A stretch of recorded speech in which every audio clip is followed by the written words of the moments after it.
Welcome to All Things Social Security. Enjoy your video. Good morning. Happy Sunday. I hope you're all having a great weekend and had a decent last week. It was kind of an eventful week, I suppose. We had our 24th anniversary of 9/11. That's always a really contemplative day for me, maybe because I grew up in Jersey and had the vantage point of seeing the towers as they burned. But it should, I'm sure, be pivotal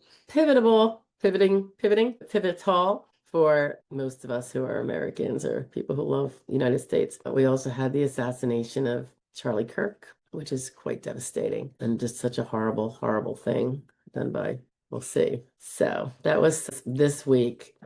Next week will be a better week. I'm positive. So I am still dealing a little bit with a cold, but we'll get through it. Okay, so I just want to do this Sunday Social Security roundup. That would be Monday was the 8th through the 13th.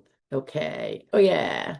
So on Monday, it was a little ditty with me and my friend and colleague Jonathan Ginsberg when I was on his show the other week, and I was sharing the portion about vocational functional focus that one should have in their SSD case. Truly, truly important to focus on that functioning you have that is limited, that would be in any way impactful, and even in kind of minor ways to the job force and even jobs you didn't do to help carve those out. On the 9th, the whole idea about refusing recommended surgery and the concerns people have when they don't want to have a surgery. They're concerned about it, they're worried about it, maybe they had bad experiences, and the ways that you can think about to mitigate the effect of refusing on a fact finder, i.e. adjudicator or ALJ, a fact finder's interpretation of what a refusal might indicate, so that it's not one that might indicate that the problem you have just isn't really that big of a deal, or else why not get the surgery? They will not assume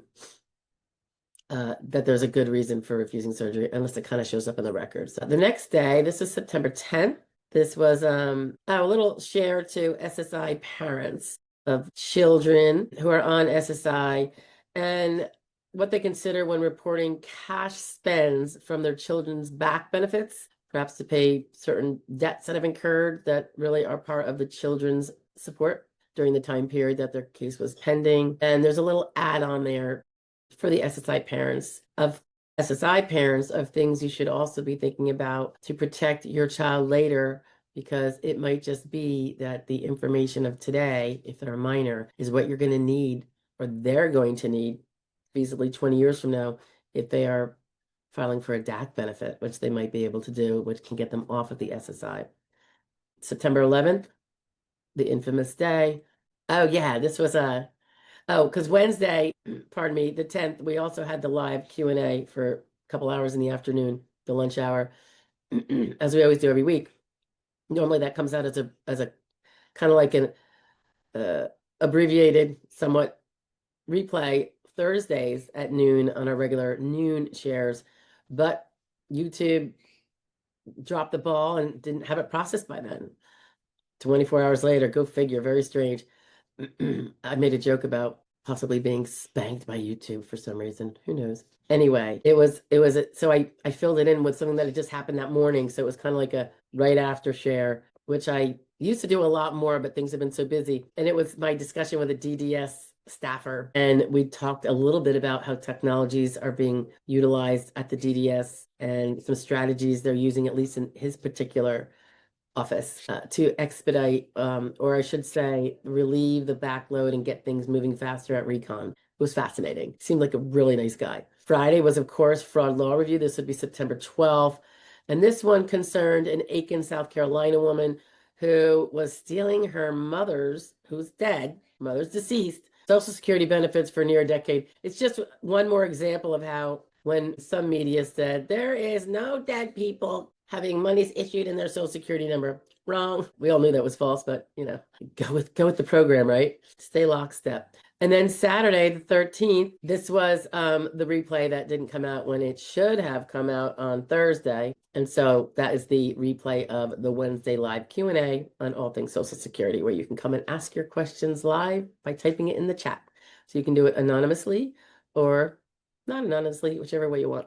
a lot of people just come in and watch and listen, but a lot of people have questions too. So all good. All right. Thanks, guys. It's been a good weekend, and I hope we have a great week next week, and I hope you all are doing well. And I wish for you all the best in your cases if you have one, and your health.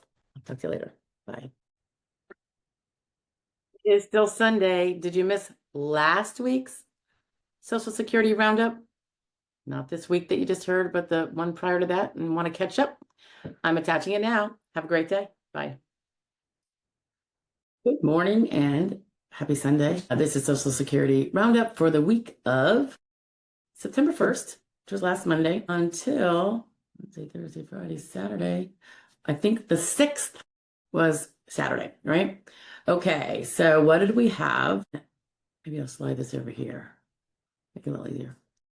On the 1st, there was a little ditty, which was a tip to keep people in the know about whether or not there are attorney's fees that can be drawn generally from future benefits if there are no back benefits.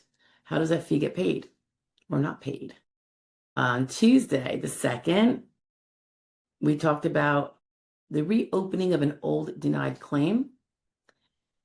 And that might have been, both of those might have been Q&A clip outs with some follow-up information.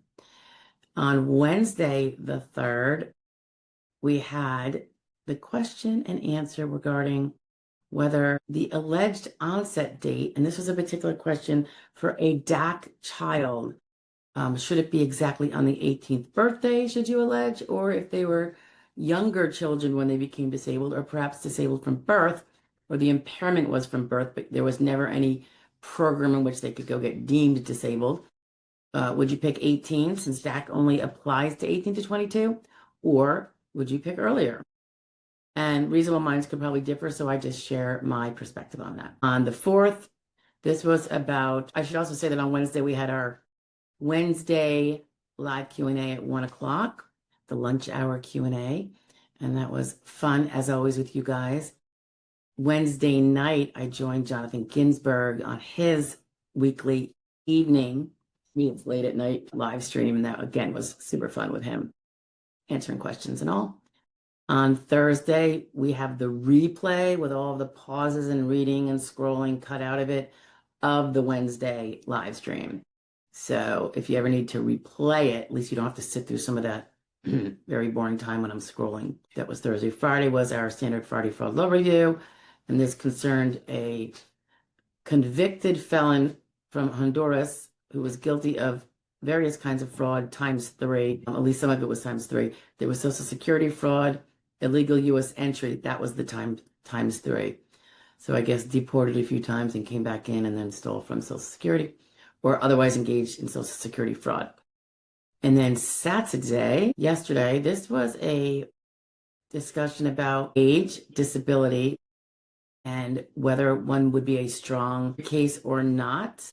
It was, I believe, a share from a Q&A also. And that's what we have, guys. And then upcoming this week, we have a few things such as, is there a reason not to file for your employer's long-term disability that they offered and that you have eligibility for if you are filing for Social Security disability? We go into that.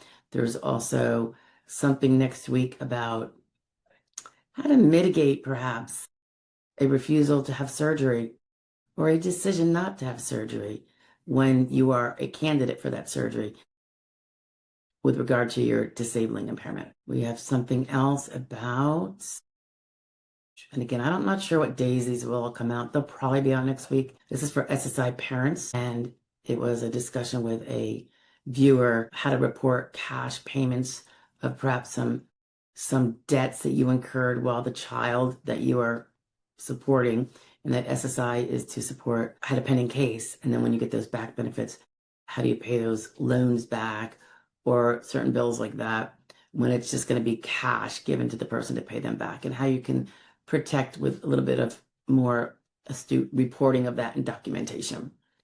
All right, guys, that was it for the week. I hope you all had a great week, and I hope you're having a great weekend, and I hope you have a peaceful Sunday, and I look forward to seeing you hopefully on Wednesday at 1 p.m. for our upcoming week's live stream Q&A, 1 p.m. Eastern Standard Time. All right, guys, have a great day. Bye-bye.